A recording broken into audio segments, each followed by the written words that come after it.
boy is back, 'cause you know he's the white boy.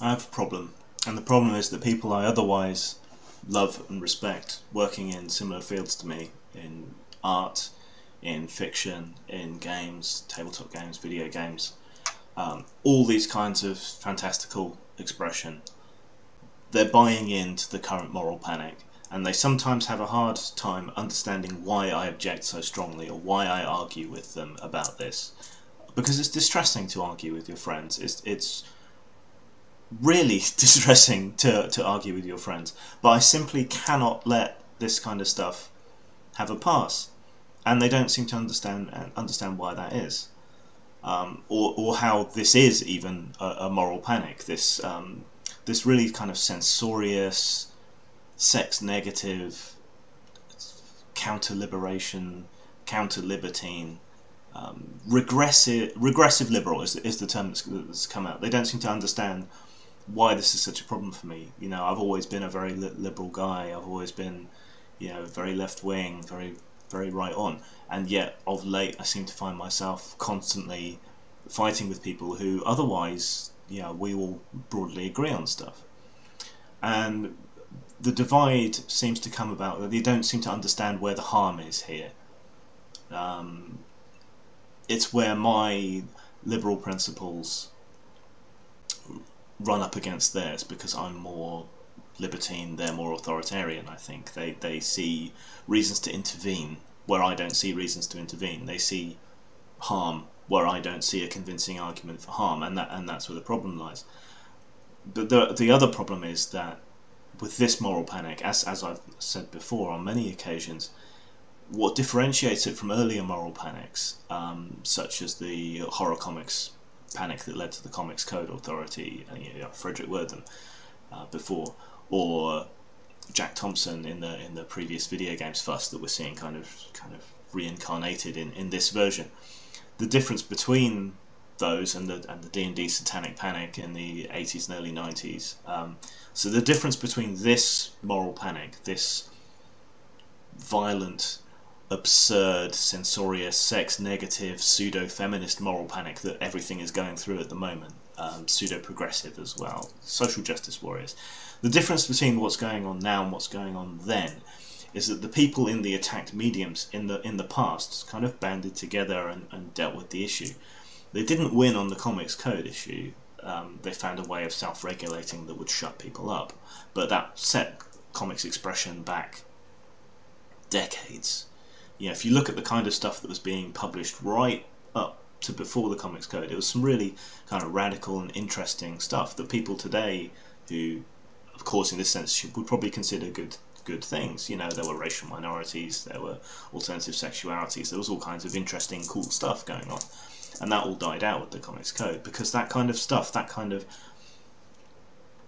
impositional censoriousness always harms expression. Yeah, you get rid of things you don't like, but you also get rid of things that are cool and different and interesting.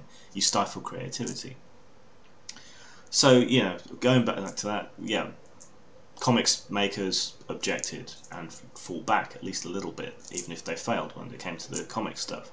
With the Satanic Panic, you know, people discounted it. This is just ridiculous. And there were book burnings and, you know, kids getting thrown out of school and interventions and all kinds of stupid shit going on back then.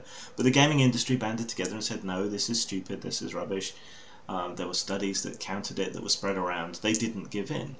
And the same with Jack Thompson. The claim that video games made people violent was obviously stupid. And gaming press, gaming companies, gaming fans all banded together and objected to it. This time around, though, people are buying into it. They're buying into this idiotic idea that games and books and films and TV series and stuff are somehow contributing to some kind of hostile anti-woman, anti-minority something that's going on. It's like white supremacy or patriarchy. And whenever I hear either, all I'm hearing is invisible space lizards these days. You might as well be David Icke when you bring that shit up, because it's not there. Okay, I'm white, I'm male, I'm cisgender, but the moment you point that out, you're being a racist, a sexist, and decrying someone based on their sexual identity. So You're immediately a hypocrite, and I can't take you seriously the moment you do that. Yeah, I don't lack empathy. I can look out at the world. I can understand other people's experiences who are not me. That's part of the reason I write. It's part of the reason I make games. You know, because I want to step into those other experiences. And yet you want to try and tell me, and you're buying into this idea that a fictional character doing something mean to another fictional character somehow impacts on people in real life. There is no evidence of this. No evidence. Okay? There's even evidence to the contrary, that indulging in fantasy, pornography is probably the most extreme example. If anything was going to fuck up people's behaviour and screw them up, yeah, there's very little that's more core to your identity as a human than your sexuality. There's little that has more power upon you than your sexuality. People will do stupid shit for the off chance of getting laid. Yeah, we all know that. We all understand how deeply our sexuality and our desire to procreate, or at least to fuck, bends and twists our behaviour. So if anything at all was going to have such a profound effect on human behaviour, it would be pornography. And it doesn't. There's absolutely no evidence that it does. There's some evidence to the contrary. In countries that have better access to pornography and so on, that have more liberal attitudes to sex, there's less rape and sexual assault. Countries that have more conservative outlooks, there's more. Correlation is not causation, but that requires some explanation, and that rhymes. I shall have to remember that. There's some evidence that people who use pornography have a better, more egalitarian attitude to women. That's a more recent study. Go and look it up yourself. I'm just having a rant here. This isn't a dissertation or anything. So, if pornography doesn't, then why would we think anything else does? Now, advertising, real world stuff, there's some argument and some studies that may indicate some actual, when it comes to fashion and advertising, there's a case. When it comes to fantasy, most people are able to tell, and those people that aren't able to tell the difference between reality and fantasy are beyond helping in any case. So please, just stop it, alright? It's not true. A sexy outfit on a video game does not turn anyone who plays that video game into some kind of mindless, misogynistic robot that goes around groping cosplayers. Okay, D&D didn't make us into Satanists. Comics didn't lead the youth astray. Elvis's hips didn't turn people into rampaging sexual monsters. Video games never made people violent. They're certainly not going to make people misogynistic. It's bullshit. And other creators need to stop buying into it, because the more you're lending it credence, you're changing your work, you're censoring yourself, and you're censoring others. Yeah, speaking from personal experience here, people who buy into this bullshit then go on to project it onto others. Yeah, they'll throw around their weight, whatever weight they have, to censor other producers. It's not on, alright? There is no harm to these things. If there was harm, I'd be with you. There isn't. There is no case for harm. There is no proof that there is any harm. There is no reason to think there is any harm. But there's plenty of reason to think that censorship is harmful. Going after people's businesses is harmful. That going after people's reputations is harmful. That knee-jerk actions based on poor evidence and stupid ideas are harmful. These things definitely we know are harmful. But there's no evidence whatsoever to show that any of these things in games, books, comics, whatever, do any harm. And by buying into it, you are causing harm.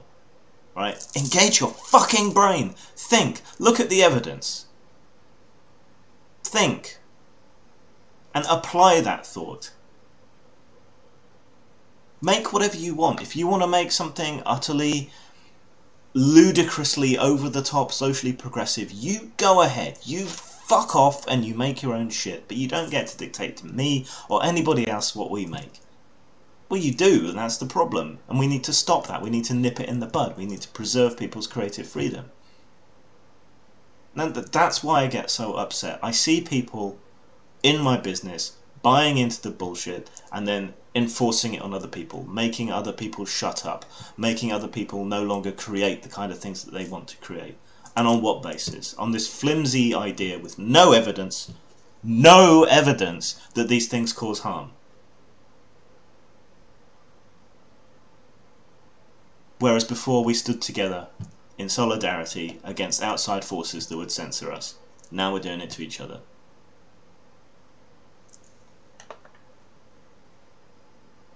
Just please think.